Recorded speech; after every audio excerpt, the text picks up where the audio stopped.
Hi, my name is Miguel Bustamante, and today I'm going to inform you how kids' cell phone overusage is bad for their mental health. But before we begin, let me ask you a question. At what age did you get your first cell phone? I'm going to bet you got your first cell phone in middle school or at least high school.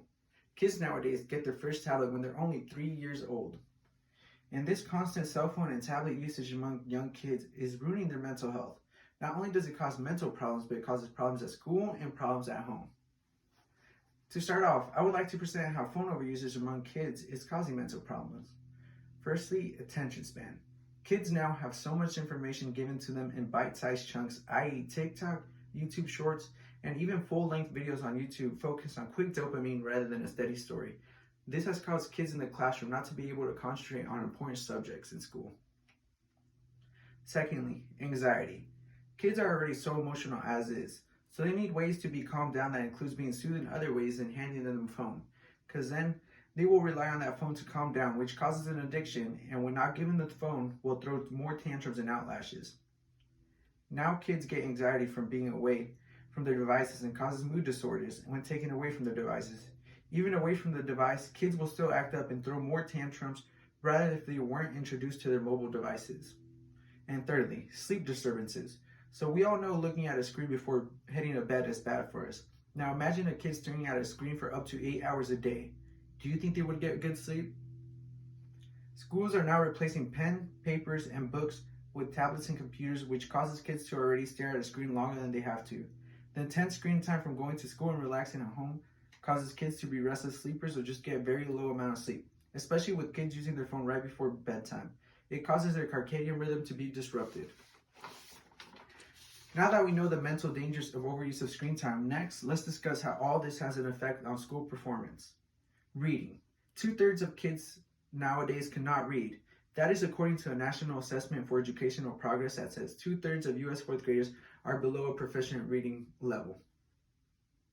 With kids not having the attention span to focus enough, teachers have started using phonics, which is essentially sounding out a word and kind of guessing what the word is. Secondly, phubbing and isolation. Phubbing is the action to end the conversation by using your phone or glance at it, which a lot of kids in school are starting to do. Phubbing is just an example of isolation in kids from their peers. Many kids are starting to distance themselves from others and trade for their phone. Even instances in cyberbullying can make a kid online not defend himself, which further causes him to be isolated from his peers. Right. And overall, phones in the classroom. It just does not benefit a child to have a phone in the class. Yes, computers and tablets can be used for works, but cell phones just do not help out or provide any benefit. Contrary, cell phones usage among kids have been linked to bad handwriting, and just general overuse of too much screen time causes poor cognitive function, leading to declining classroom performance everywhere.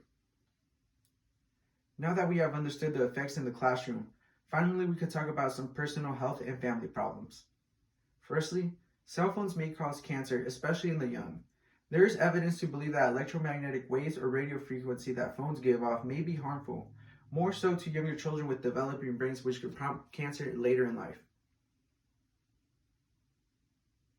Not only that, but since so many people keep phones in their pockets, this can affect younger males and their reproductive organs. Secondly, screen curtain for kids.